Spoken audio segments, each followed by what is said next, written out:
Welcome my friend. I have a beautiful Deco Mesh Patriotic Wreath for you today. In today's crafting adventure, I'm going to show you how to make a very unique and distinctive looking patriotic wreath using the pinwheel petal method. Let me show you how to make it. To get started on today's patriotic wreath, you're going to need a 14-inch wire wreath form. You're also going to need some zip ties and some 10-inch Deco mesh. I have a half roll of red, a half roll of this beautiful striped, and then I have a full roll of white. Any 10-inch Deco mesh in the red, white, and blue will work. Now I have all three rolls of my mesh laid out on top of each other, so I'm going to cut all three at the same time. This will save time and make things go a little bit quicker. When you cut your 10 by 10 inch squares, you need to make sure that your mesh is fully lined up and that you get it as even as you can.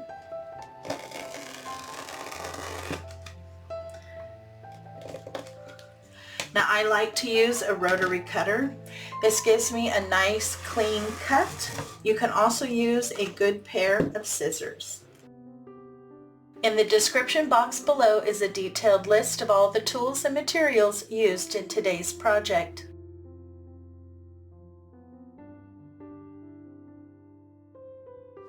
I have my 10-inch mesh cut into squares at 10 by 10. You will need a total of 48 pieces, 16 of each color, a package of zip ties.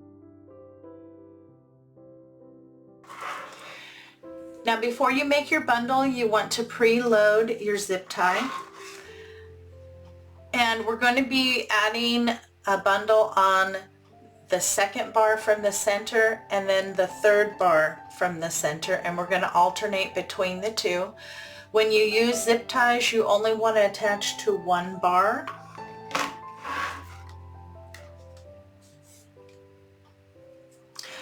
So I'm going to start here on the outer bar. Just get my zip tie started. Now this is called the pinwheel petal. So I have my piece of 10-inch by 10-inch mesh. The curl side is up. I have a clean edge on this side and a cut edge on this side. You want to take your tip and bring it across to the other side. And depending on how flexible your mesh is and how well it folds, you need to line up your edges as best you can.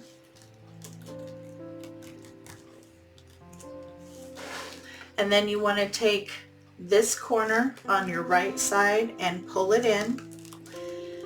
You should have a finished edge here on top, and your cut edge should be underneath. You want to push this down, and then you can clip the tip here. That'll help hold it. Then you want to flip this over. So again, on the top you should have your cut edge, and then on the bottom you should have your finished edge. Grab your point and pull it down to the center.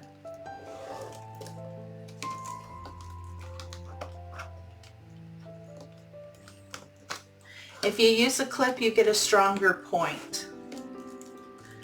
Okay, so all your points are folded together here. Now here at the widest point, just below that, you want to scrunch. I pull from one side to the center and then from the other side to the center.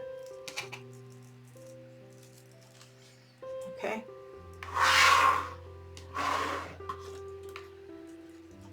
Then you want to take that and feed it in your zip tie here. And where you had it pinched is where you want to attach it with the zip tie. Pull it down nice and tight. Then you can remove that.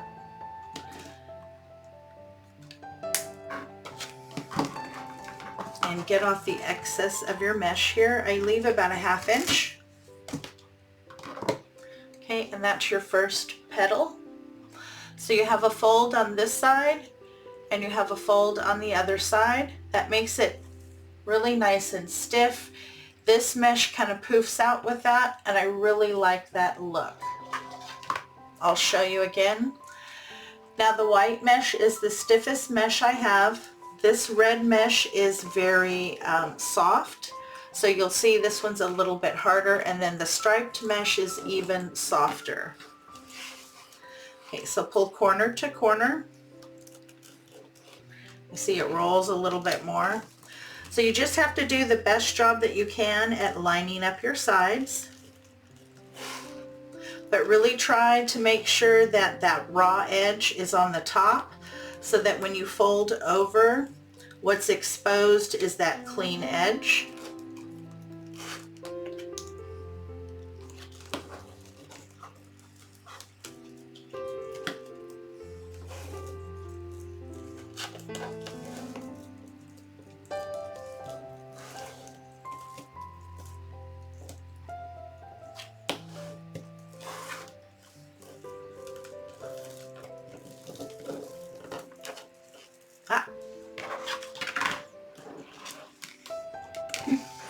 And I didn't preload.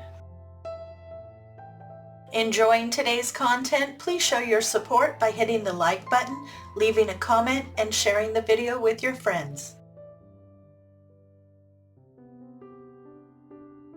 With this method, it is a stacking method. So you hide your ties here by stacking the next layer on top. And then I'm just going to work my way through the 3 different colors of mesh that I have and then repeat the same pattern. You will load in 8 bundles in each section, 4 on your second bar and 4 on your third bar. I have my first 2.5 sections completed, and I'm really happy with how it's turning out. Now once I get all of them on, I will go through and do a little minor adjustment, make sure that each one is laying on top of the right one and that they are evenly distributed. But I'm really happy with that. It's going to give a very unique looking wreath.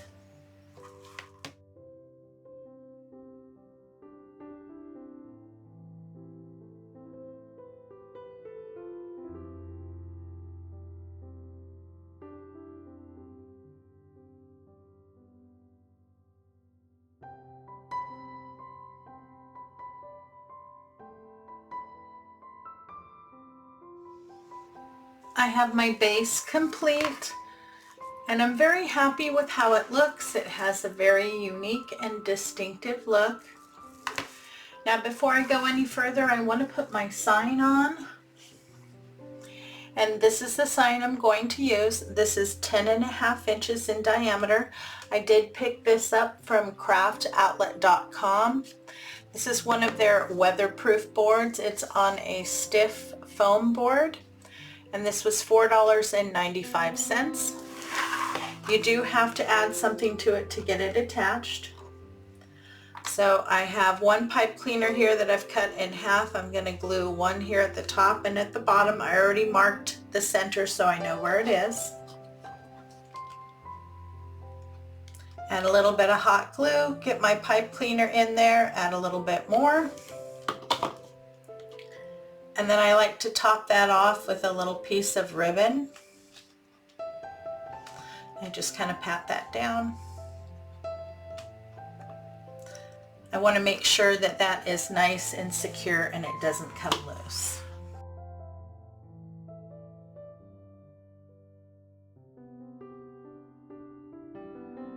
And you want to let that glue fully set up before you attach it to your wreath.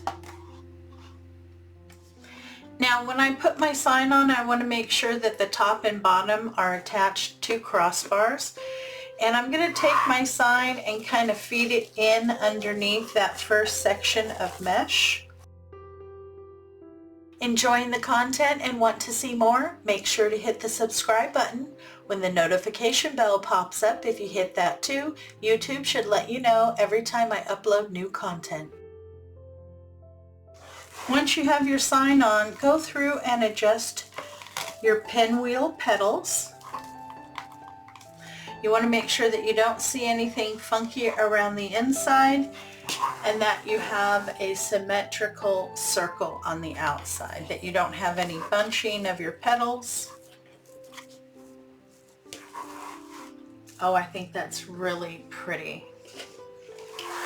And now I have this really nice patriotic ribbon, 2.5 inches.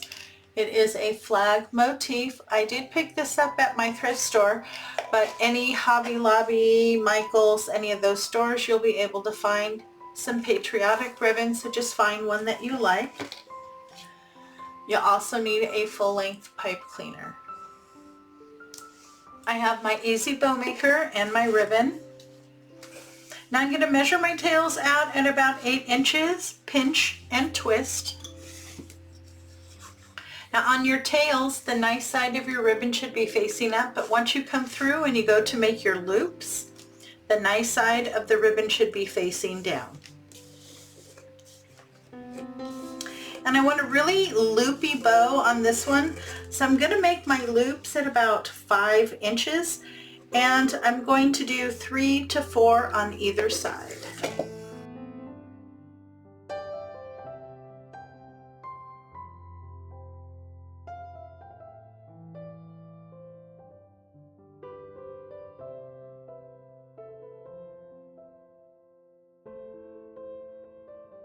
Okay, so I'm almost out of ribbon.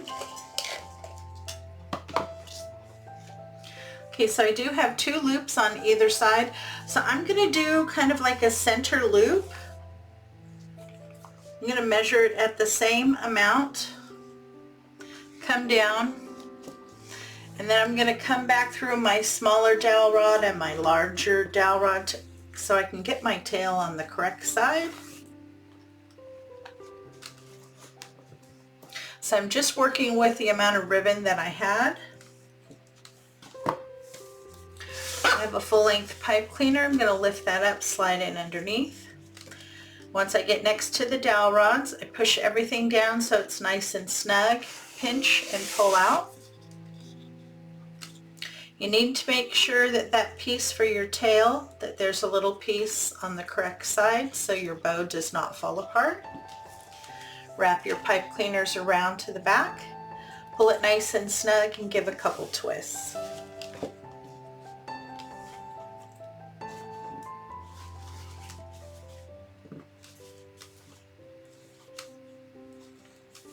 Okay. Pull your tails down. If you need them to open up because they're too scrunched, just go to where it comes out and open it up there. That's also where you can give your tails or your loops direction.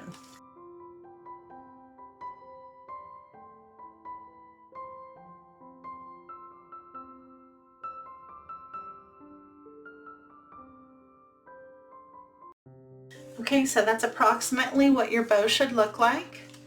I will adjust my tails once I get it onto the wreath. So let's get our bow attached.